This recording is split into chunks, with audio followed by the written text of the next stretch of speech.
Hello friend, यदि द्विघात समीकरण 3x² माइनस 6x प्लस के इक्वल टू 0 के मूल समान है तो k का मान ज्ञात करना। तो देखिए द्विघात समीकरण कितना दिया आपको, 3x² माइनस 6x प्लस के इज इक्वल टू 0। तो इसकी हम कंपेयरिंग द्विघात समीकरण से करेंगे, ax² plus bx plus c is equal to 0। तो a बराबर आपको क्या मिलेगा, 3 मिलेगा, b बराबर आपको क्या मिलेगा, -6 और c बराबर आपको क्या मिलेगा, k मिलेगा। तो देखिए अब जब मूल समान होते हैं तो कंडीशन क्या होती है, मूल समान है। तो देखिए b² minus 4ac is equal to 0। v की वैल्यू कितनी है, -6 का स्क्वायर, a -4, a कितना है आपका 3, c कितना है k।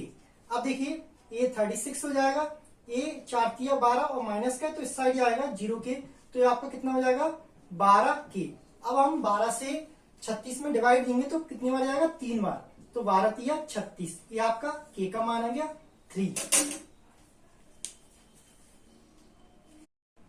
हेलो फ्रेंड, यदि द्विघात समीकरण 3x² माइनस 6x प्लस के इक्वल टू 0 के मूल समान है तो k का मान ज्ञात करना। तो देखिए द्विघात समीकरण कितना दिया आपको, 3x² माइनस 6x प्लस के इज इक्वल टू 0।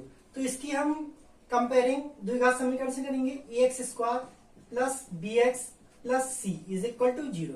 तो a बराबर आपको क्या मिलेगा, 3 मिलेगा, b बराबर आपको क्या मिलेगा, -6 और c बराबर आपको क्या मिलेगा, k मिलेगा। तो देखिए अब जब मूल समान होते हैं तो कंडीशन क्या होती है, मूल समान है। तो देखिए b² minus 4ac is equal to 0।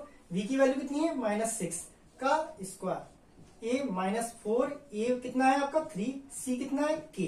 अब देखिए a 36 हो जाएगा, a 4 12 और माइनस का है तो इस साइड आएगा 0 के, तो ये आपका कितना हो जाएगा 12 के। अब हम 12 से 36 में डिवाइड देंगे तो कितनी बार जाएगा, 3 बार, तो 12 36, ये आपका k का मान आ गया 3।